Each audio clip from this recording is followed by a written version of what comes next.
Hi Chris, it's Friday, September 24th, and we're going to do a two-part video today.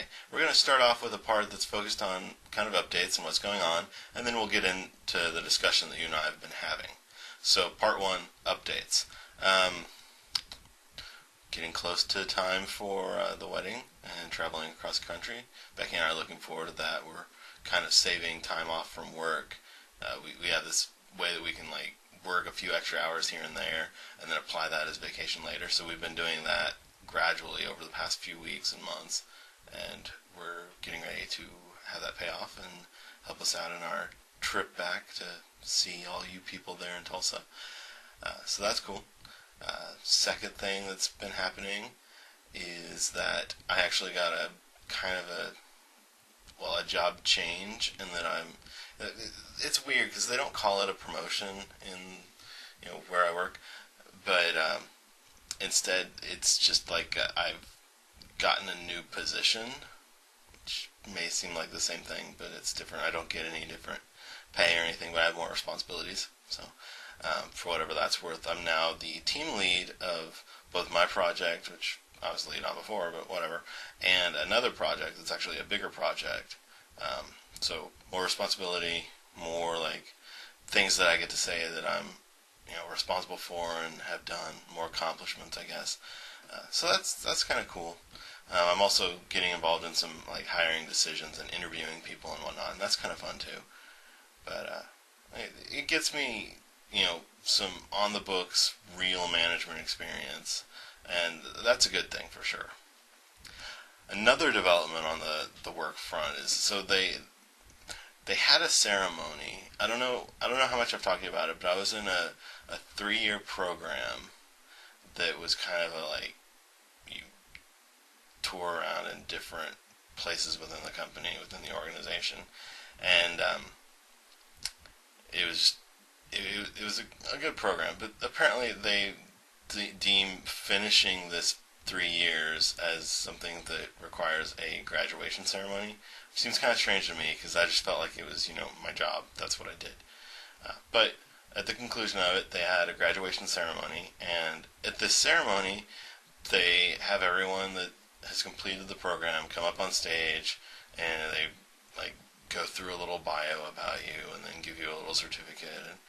And it was a nice ceremony.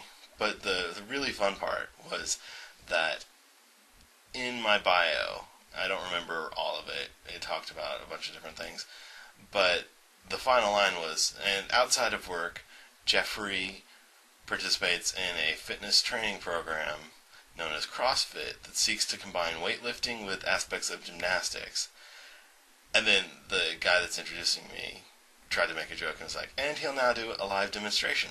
So of course, I went with what I think is the proper response, and I did a burpee on stage in front of 50 people.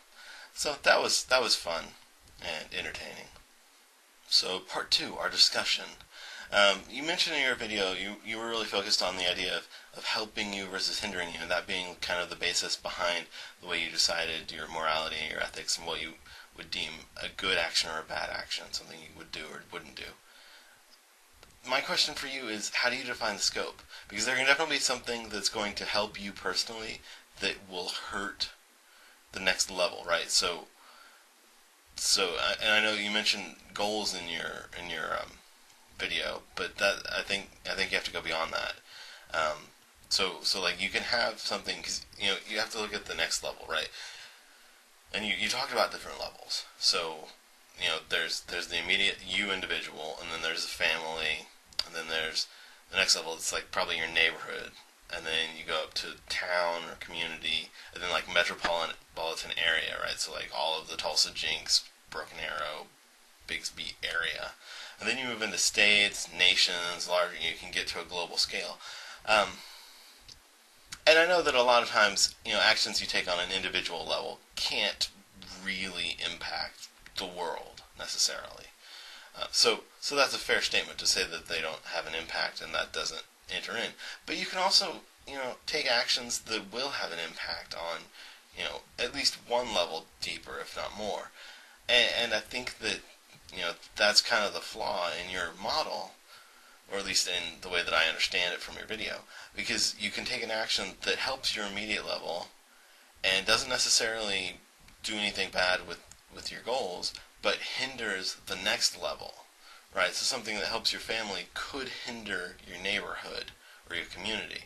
It might be in ways that you don't know about, or it might not. I'm sure in some people's eyes, just like burning fires in the backyard hinders the community, but that's a different thing than what I'm talking about here. But maybe it's not. Maybe you can look at it and say that it is endangering people, and that's a hindrance. And does the help that it gets you in the enjoyment that you gain from it, and the benefit of getting rid of a bunch of sticks and whatnot, is that worth the danger that it potentially presents? I know that you're really responsible in the way you do all of your fires, so I would say yes, it is, because the danger is pretty much not there, because you know what you're doing and you do it well. But you see where the argument could come in. Taking it into some of the particulars that we got into.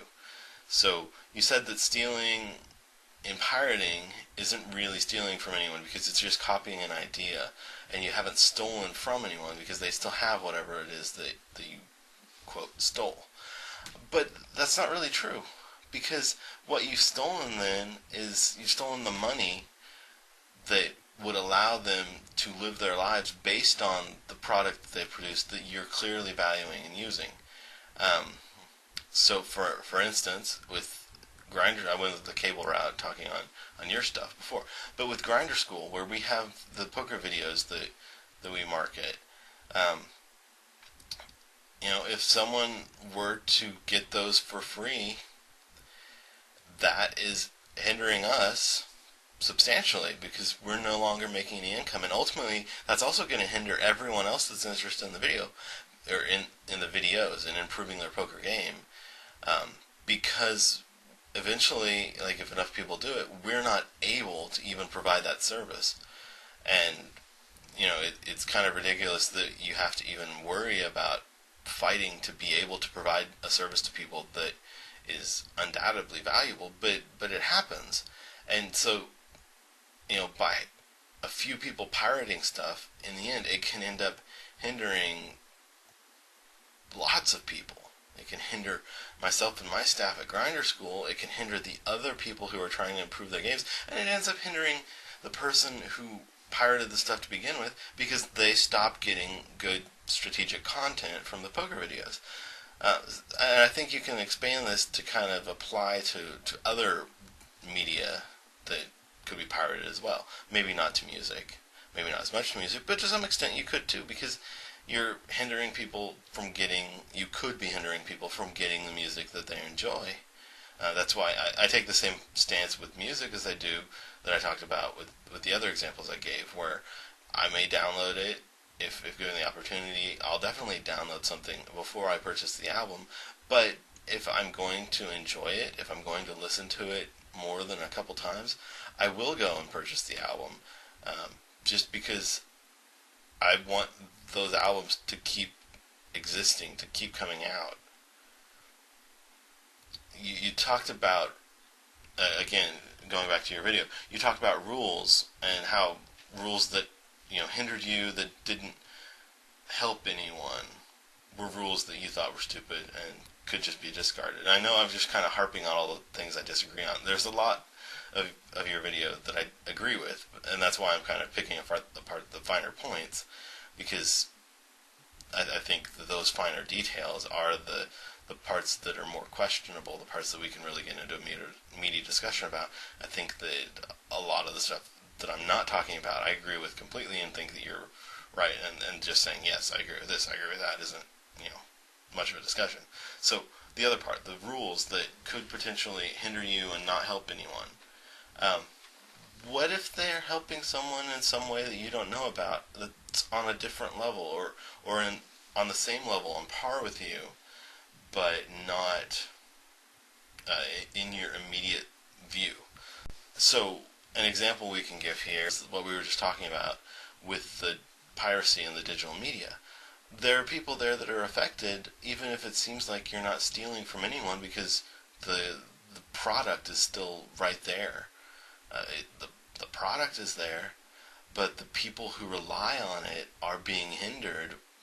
Who rely on the money from it are being hindered in their ability to live, to make a profitable living. And it doesn't necessarily, just because there's not really an avenue for someone to make one body of work, one product, and rely on that in any form of artistic entertainment or endeavors.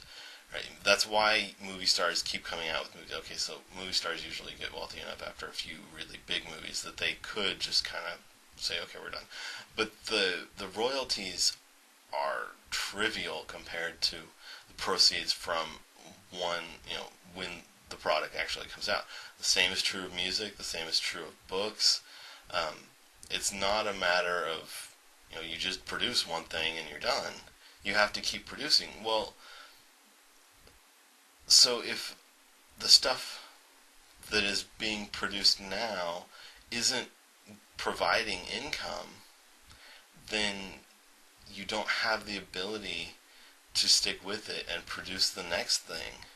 So ultimately, piracy could be hindering a lot more than just, the one person. It could be hindering everyone, because you could ultimately, by pirating stuff, maybe you're hindering the world by reducing the amount of content, the amount of ideas that are out there, and by narrowing the scope of what we as a culture, as a global culture, can do and produce and think of. Isn't that worth not pirating stuff? I'm not going to say that I always follow that, but I definitely do try anytime that, like I said, anytime that I actually use something, whether or not the physical product is mine or someone else's, I want to have paid the creator their due. I want to make sure that they get what they need to have been reasonably rewarded for what I got out of the product, so that I can contribute to the future development of similar products through funding the current efforts. Side note, so that got pretty deep, and now I'm gonna jump all the way back out. And on the very surface level, you noted books and music as being stuff you didn't care about, and then you said movies are questionable. And I'd like to know why you think movies are different, because to me, they all fall into the same category. They all fall into the same thing. And also on the note of movies making record-breaking profits, I've always had a problem with the way that they do those numbers, because they don't really account for inflation. If you account for inflation, the most profitable movies are still like Gone with the Wind and Star Wars, and I think E.T. makes the list. But none of the movies that have come out in the last few years, even like Avatar, which was like number one of all time supposedly, it pales in comparison to Gone with the Wind. If you look at dollar for dollar, what it's made in the dollars of the time that it was actually made. Because $1 billion now is, a lot less than what $1 million was when Gone with the Wind came out. So, I don't think you can say, well, they're making record-breaking profits. I mean, you can, and it's true, but adjusted for inflation, they're really not. Anyway, chew on that for a bit, and don't forget to be awesome.